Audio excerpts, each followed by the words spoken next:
আজকে না বিকেল আর সন্ধ্যে মাঝামাঝি সময়ের দিকে অল্প বৃষ্টি হয়েছিল। আর বৃষ্টি হলে না ঠান্ডা ঠান্ডা ওয়েদার যেহেতু থাকে, খুব খিচুড়ি খেতে ইচ্ছে করে। মাকে বলেছিলাম, মা বারণ করে দিয়েছিল যে কোনো তেমন সবজি নেই, মশলা নেই, তুই করিস না, অন্যদিন হবে। তো আমার খেতে ইচ্ছে হয়েছে, তো আমি যেভাবে করে করবো। তো এপাশে সবজিগুলোকে আমি একে একে কেটে নিয়েছিলাম, আর মাকে বলেছিলাম যে উনুনটা ধরিয়ে দেওয়ার জন্য। উনুন ধরিয়ে মা কিন্তু হাঁড়ি টাড়িয়ে বসিয়ে জল টল ঢেলে রেডি করে রেখেছিলো।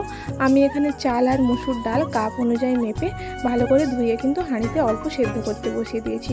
আর ততক্ষণে সবজিগুলোকেও ভালো করে ধুয়ে ওই হাঁড়ির মধ্যে দিয়ে দিয়েছি। তো সবজির মধ্যে আমি দিয়েছি পেঁপে, বিট, আলু আর কুঁদরি। তারপরে সোয়াবিনগুলোকেও ভালো করে জল দিয়ে ভিজিয়ে ছেঁকে কিন্তু দিয়ে দিয়েছিলাম।